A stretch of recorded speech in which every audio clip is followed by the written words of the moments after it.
Welcome to The Debate. Today, we are immersing ourselves in the philosophical foundation of modern connection-first parenting models.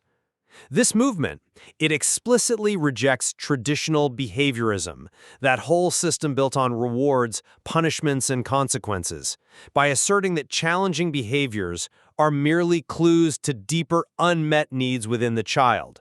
The core premise is, fix the internal experience and the external behavior will, naturally shift. And that premise brings us to a really profound intellectual tension. If this connection first philosophy so firmly rejects behavior first thinking, we have to ask, does it truly manage to separate itself from a focus on behavioral outcomes? Or does the intense, the complex demand it places on the parent for impeccable emotional regulation simply replace external control levers with highly refined internal ones? Meaning, behavior change remains the ultimate, if unstated, metric of success. My position is that this approach represents a fundamental, paradigm-shifting rewiring of family systems. The cooperation, the reduced tantrums, all that observable behavioral change is simply a secondary symptom. The true outcome is internal health, profound self-trust, resilience, and internalized goodness. And I come at it from a different angle. I'd argue that the success of this model is still, in a critical sense, inherently measured by its ability to reliably produce those desirable behavioral outcomes. I mean, when a child stops acting out, that validates the entire methodology.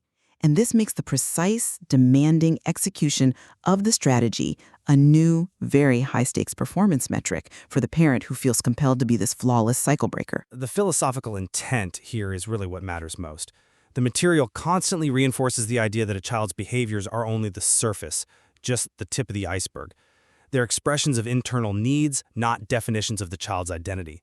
And that is a radical ethical shift away from previous systems that were obsessed with, eradicating bad behaviors and enforcing compliance. That focus is just gone. The true success metric is not immediate obedience, it's developmental capacity.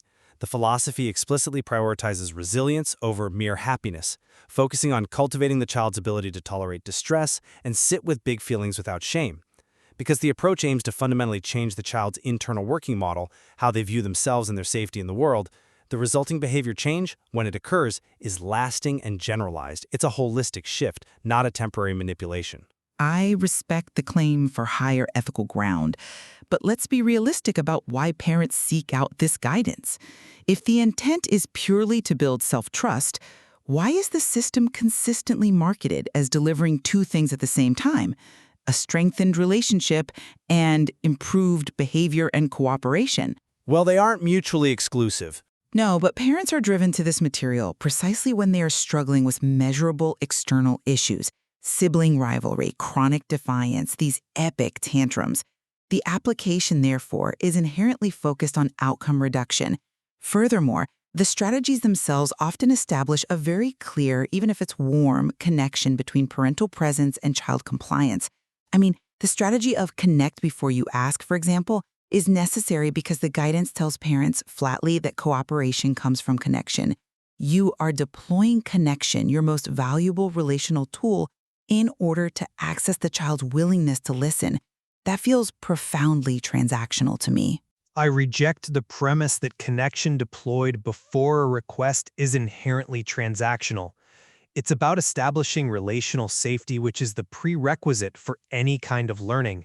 But let's move directly to our first key contention: the philosophical metric versus the practical application of these strategies. Okay, let's talk about the application of what the material calls connection capital. Consider the Philip game. That, reactive dose of silliness, proximity, or focused attention required when a child's emotional needs seem depleted. The material suggests this has to be deployed precisely when the child exhibits obstinate, rude, quick-to-anger behavior. So, if a child is screaming because they don't want to get dressed for school at 7 a.m., and the parent, instead of resorting to threats, stops everything to initiate a long, tight squeeze and a game of the floor is lava, Isn't that a highly sophisticated intervention used to rapidly correct undesirable external symptoms? If it works, the parent knows the technique was successful because the child stops fighting and puts on the shoe. Functionally, it looks identical to a reward or management technique. The reward is the parent's focused, joyful presence. I disagree with that framing because it ignores the central ethical difference regarding intent and consequence. When the fill-up game is deployed reactively, unlike behavior modification, it doesn't rely on fear or scarcity or the threat of relational abandonment. The rapid regulation, if it occurs, is a sign that the child has reaccessed their internal resources because the parent has communicated, "I am not scared of your distress, and your distress does not mean you are bad." Right. But the behavior is still the trigger. Sure, but imagine the child yelling, "I hate you."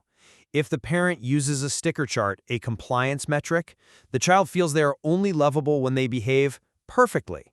If the parent responds with a connection ritual, they reinforce that the child is good inside, even when they act out.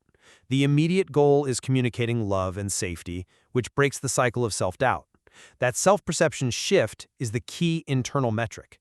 If the tantrum stops quickly, it's only because the child is now regulated enough to use their higher reasoning, not because they were manipulated by reward. But the parent is still intervening to stop the behavior from escalating, and the behavior is the only observable evidence that the intervention was necessary and successful.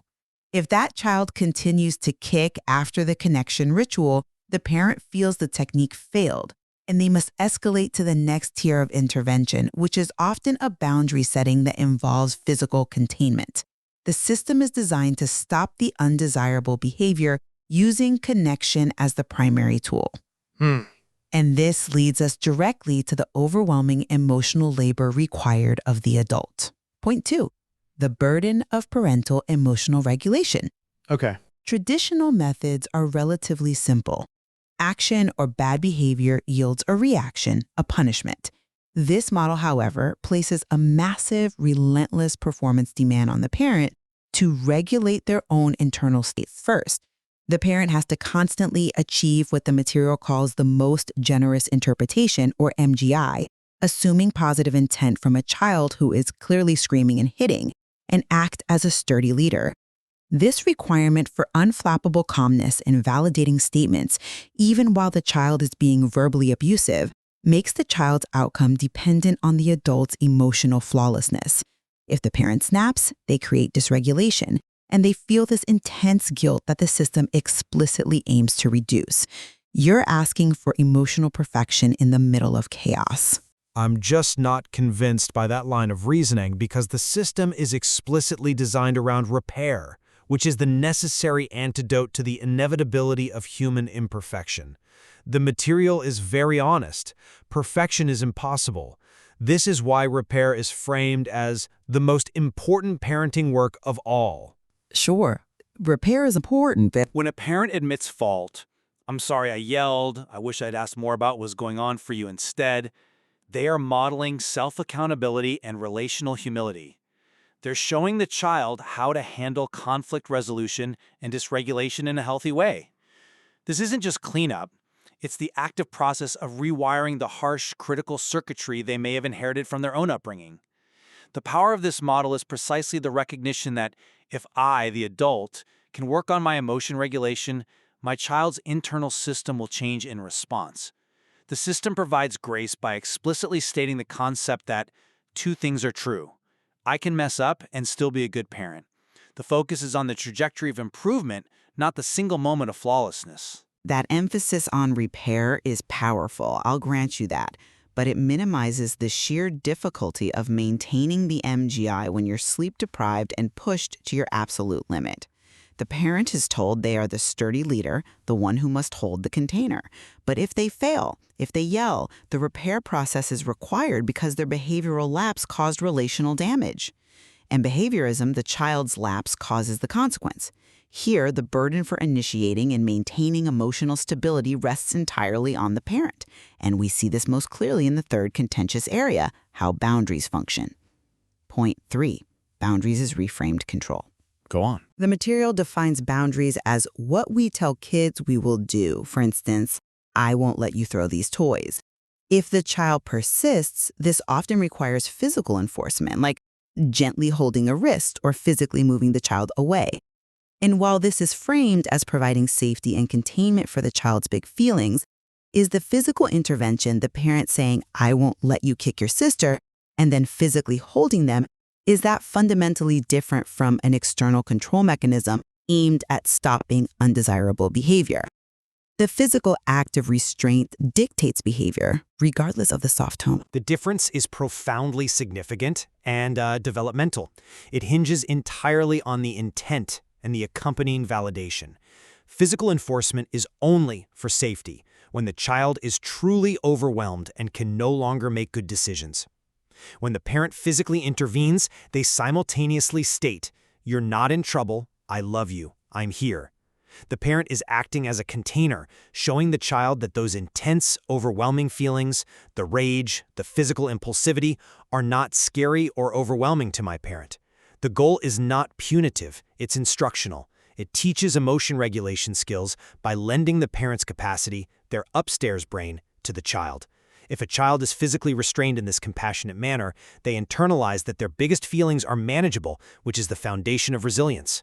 If the parent simply threatens a consequence, say, removing screen time, they abdicate their job as the sturdy leader. The threat focuses on the external behavior and actually increases the child's internal fear and dysregulation, making them less safe and less capable of self-control in the future.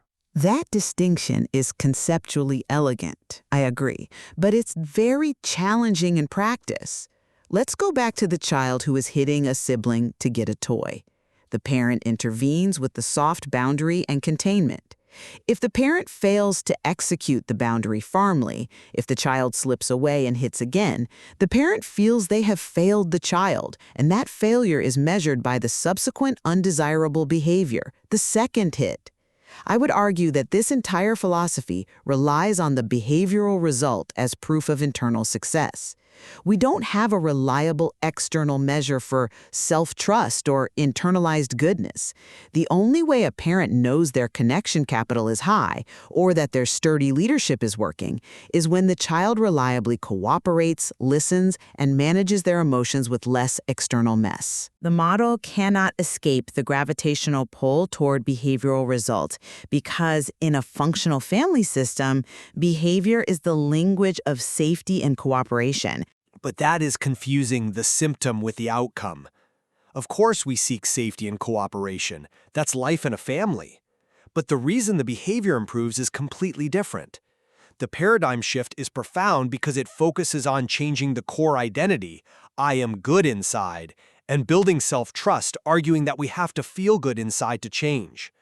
This prioritizes long-term resilience and the capacity to tolerate distress, metrics that are entirely alien to a traditional compliance model which only cares if the child is sitting still and following directions right now. Our metric is developmental growth, not some temporary truce. I agree that the approach provides sophisticated, relationally rich tools that are desperately needed in modern parenting. However, I still maintain that its application is ultimately constrained by the reality that parents use it to reduce messy moments and achieve harmony.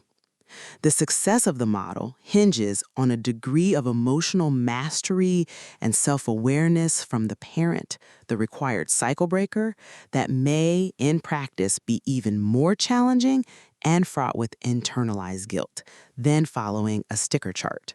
The required competency level is so high that behavioral success becomes the proof the parent is worthy of the title sturdy leader. And yet, the material beautifully illustrates the complexity of breaking intergenerational cycles and the deep power of changing one's own internal circuitry to positively impact a child's development.